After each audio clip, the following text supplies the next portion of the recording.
भारत के इतिहास में मुगलों को चुनौती देने वाले शासकों की सूची में महाराणा प्रताप और शिवाजी महाराज का नाम प्रमुखता से लिया जाता है। लेकिन इस सूची में ये दो नाम अकेले नहीं थे। इसमें एक नाम गोंडवाना की रानी दुर्गावती का भी है, जिन्होंने अकबर की सेना में नाक में दम कर दिया था। 24 जून को उनका बलिदान दिवस मनाया जा रहा है। उन्हें न केवल आखिरी दम तक मुगल सेना को रोकर अकबर की उनके राज्य पर कब्जा करने की हसरत को कभी पूरा नहीं होने दिया। आज भी गोंडवाना क्षेत्र में उन्हें उनकी वीरता और अदम्य साहस के अलावा उनके किए गए जन कल्याण कार्यों के लिए याद किया जाता है। 450 साल पहले मुगल शासक अकबर और उनके सेना का मानमर्दन करने वाली रानी दुर्गावती का जन्म 24 जून को 1524 को बांदा जिले में कलिंजर के चंदेला राजपूत राजा कीर्ति सिंह चंदेल के घर में इकलौती संतान के रूप में हुआ था। दुर्गा अष्टमी के दिन उनका जन्म होने के कारण उनका नाम दुर्गावती रखा गया, जो आगे चलकर उनके जीवन चरित्र में फलीभूत भी होता दिखा। दुर्गा माता जैसे अपने भक्तों की देखभाल करती है, उन्होंने अपनी प्रजा का भी ख्याल रखा। उन्होंने बचपन से ही घुड़सवारी, तलवारबाजी, तीरंदाजी जैसी युद्ध कलाओं की शिक्षा ली थी। अकबरनामा में भी रानी दुर्गावती का जिक्र है, जिसमें कहा गया है कि वो तीर और बंदूक चलाने में माहिर थी। दुर्गावती के पति दलपत शाह का मध्य प्रदेश के गोंडवाना क्षेत्र में रहने वाले गोंड वंशजों के 4 राज्यों गढ़मंडला, देवगढ़, चंदा और खेरला में से गढ़मंडला पर अधिकार था। दुर्भाग्यवश रानी दुर्गावती से विवाह के 7 वर्ष बाद ही राजा दलपत शाह का निधन हो गया।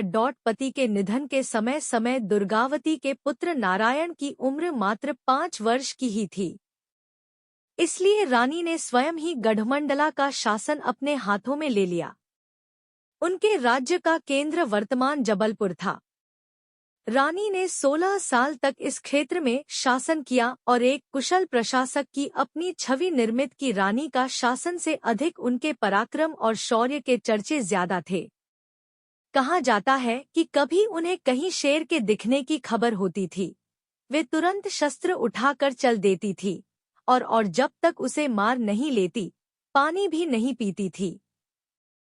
लेकिन मानिकपुर के सूबेदार ख्वाजा अब्दुल मजीद खान ने रानी दुर्गावती के विरुद्ध अकबर को उकसाते हुए उनके सौंदर्य की बहुत तारीफ की। अकबर अन्य राजपूत घरानों की विधवाओं की तरह दुर्गावती को भी रनिवासे की शोभा बनाना चाहता था। बताया जाता है कि अकबर ने रानी दुर्गावती को एक सोने का पिंजरा भेजकर कहा था कि रानियों को महल के अंदर ही सीमित रहना चाहिए, लेकिन दुर्गावती ने तीखा जवाब दिया, जिससे अकबर तिलमिला उठा।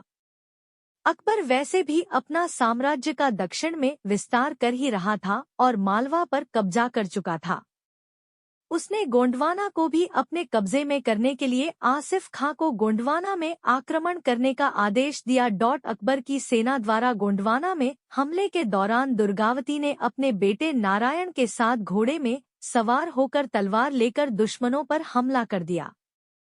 उनके साहस को देखकर मुगल सेना में भगदड़ मच गई। इस हार से घबराकर आसिफ खां ने रानी को शांति का प्रस्ताव भेजा, लेकिन रानी ने प्रस्ताव ठुकरा दिया। लेकिन आसिफ खां ने कुछ दिन बाद दूसरी बार हमला किया और फिर मूंग की खाई। तीसरी बार आसिफ खां ने दोगुनी ताकत से हमला किया। इस युद्ध में रानी के वीर पुत्र वीर नारायण ने सैकड़ों सैनिकों को मारकर वीरगति को प्राप्त की। 24 जून 1564 को हुए हमले में रानी ने केवल 300 सैनिकों साथ सैकड़ों मुगल सैनिकों को मारा और बहादुरी से लड़ रही थी कि अचानक एक तीर आकर उनकी आंख में लगा, लेकिन उन्होंने खुद को दुश्मनों को जिंदा पकड़ने नहीं दिया, अपनी ही कटार छाती में उतार कर बलिदान दे दिया। जबलपुर के पास मंडला रोड पर स्थित रानी की समाधि बनी है।